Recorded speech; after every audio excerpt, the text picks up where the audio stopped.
музыкасында ойнайтын қандай музыканттарды сендер білесіңдер? Billie Holiday. Billie Holiday.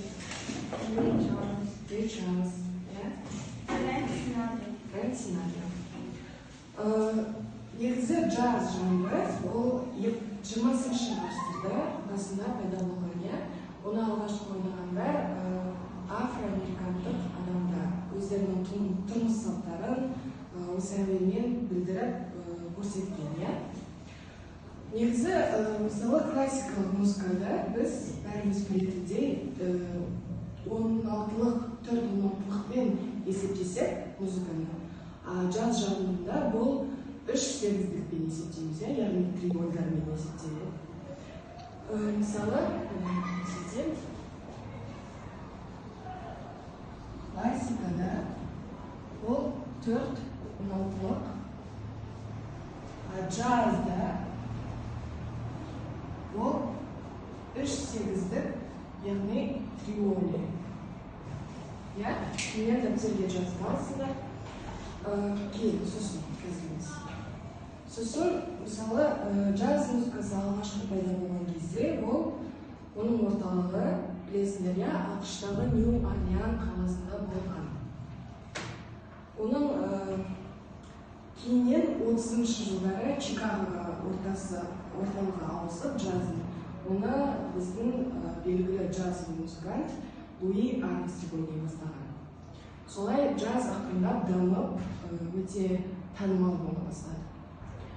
Кейіннен 40-шы жылдары джазды жаңа жанры, мен сіздерге айтқанмын, бибоп жанры пайда болады.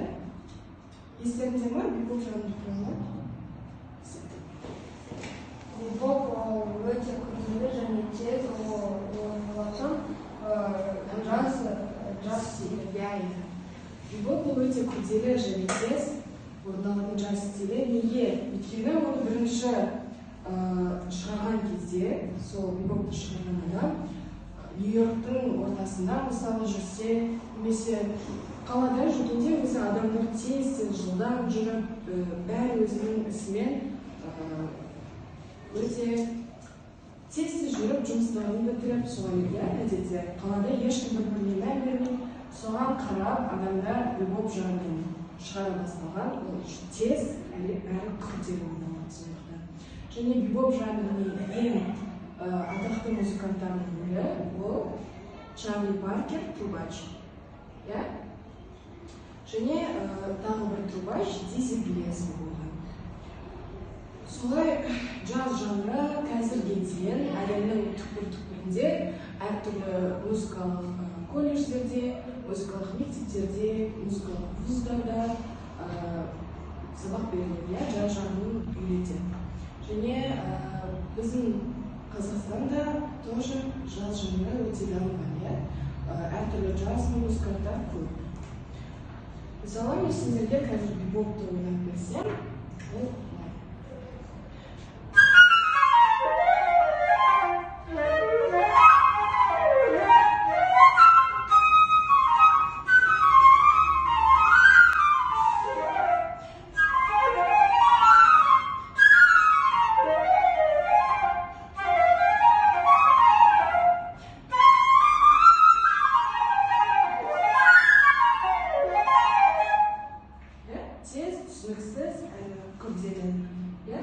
бір тыңдағаннан түсінбейсің не болып жатқанын.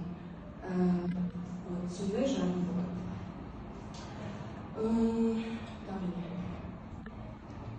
Енді біз джаз тақырыбына сыныптайын жасайық.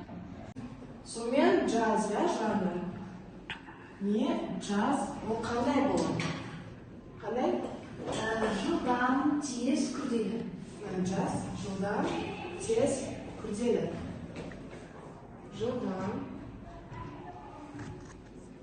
тез, және күрделі. Дұрыс. Ары қарай, джаз энергиясын сезім жазсын. Джаз. Американың энергиясын сезім.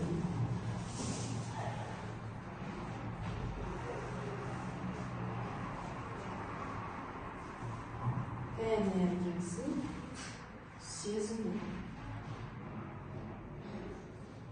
Сонымен бүгінгі күнде біз жазды қабыл еттік. Жазды түсіндіңдер ме қандай жағдай? Сіздерге сонда ең қатты ұнаған жаздың қандай стилі? Маған қатты ұнағаны Басынова. Басынова. Маған Свет қатты ұнады. Сендерге? Маған Бибу. Бибу. Жарайды.